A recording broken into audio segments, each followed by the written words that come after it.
Come on, I'm not watching this Everyone loves the show, and I mean everyone, because never before has a non-sequel anime ever gone this kind of hype behind it before the release. It might not be the most popular of all time, but its fanbase seems almost on the same level as JoJo's fans, and if you know JoJo's fans, they're certainly dedicated. Manga readers have been hyping it up for the last year. The merch is everywhere. Out of context clips and panels being shared on social media. No matter where you go, if you're in the greater anime community, you've at least heard of this show. Now if you haven't seen Chainsaw Man, the story's basically about No, I'm just kidding. If you clicked on this video, you have seen Chainsaw Man. And if you say you haven't, you're a liar. Boy named Denji turns into chainsaws and kills a bunch of demons because this lady tells him to. Pretty simple. If you've seen my previous videos, not that there's a lot of them, you know I like to dig way too deep into the meanings of shows, even when there's not actually that much substance there. By the way, subscribe if you haven't, I'd really appreciate it. And whilst I don't think Chainsaw Man is on the same level as some other shows in this regard, I think it's important to understand some of the ideas it tries to communicate in order to answer the question in the thumbnail. As a show with a name like Chainsaw Man, you'd assume the biggest draw of the series would be the insane over-the-top action. And while that's definitely present, I don't think it's the main thing. It's the characters. A lot of people try to bash Chainsaw Man for how simple the plot is, but what they seem to miss is, yeah, that's kind of the point.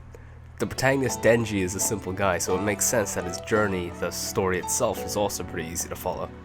A lot of anime have a clear ending in sight, a clear goal to reach, a clear path to follow. Become the Hokage, Wizard King, Striker, arrested. But for Chainsaw Man, it's not quite so clear-cut.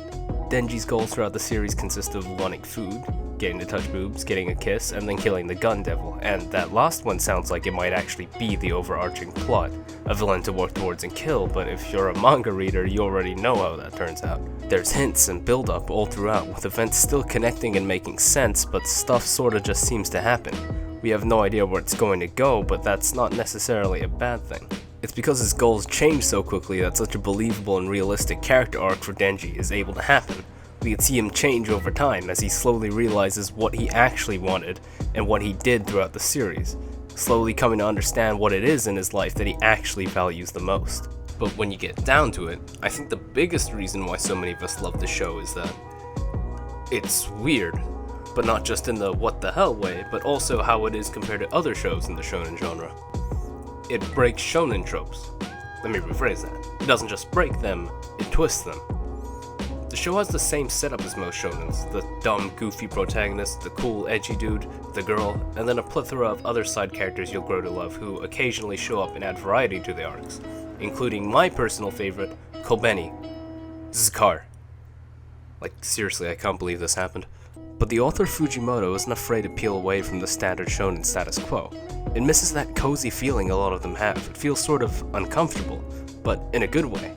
Characters die, they change, and combined with the fast pacing, there's almost no downtime, and you're left constantly thinking, man, I really like this character after this arc. Wait, no. There's no plot armor at all. Have you seen AOT or insert other anime here? Yeah, I know, other anime kill off characters too, but deaths in shonen anime specifically often happen as a climax to a character's progression or a conclusion to a story arc, or even get reversed like one episode later. But in Chainsaw Man, 1 second your favorite character is having the time of their life, then bang. Then the episode ends. Watching fights is normally just something hype to look forward to because you know there's no chance of someone actually dying unless it's happening at the end of a season. But for Chainsaw Man, in general, every single fight scene has that much more meaning because you know that in the next they might suddenly just get Sasha'd. And for this next part might sound a little hypocritical coming from me because it has no boring, drawn-out monologues. Because who would do that? As much as I love longer shonen series, a lot of shonen jump mangas and animes feel like their stories are structured in a way to get as much as possible from a single story arc, to get as much content from each goal every character has. And there's nothing inherently wrong with this, but what this results in can often be felt as unnecessary storylines that, although often good, don't actually contribute to the overall story and message of the show, causing a lot of people to stop caring halfway through. Chainsaw Man's pacing says, okay, f*** this. And despite how chaotic this might sound, it's actually pretty refreshing. Fights end in the amount of time that they need to still be meaningful but not overstaying their welcome. There's no drawn out battle of ideologies or flashback fluff for a guy who's gonna die in like an episode anyway.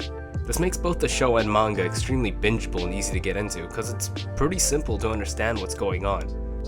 Until, that moment. After which I had no idea what was happening, but we'll get to it in a future video. But past this, it's not just weird in the not typical shonen sense, it's also weird in the what the hell sense.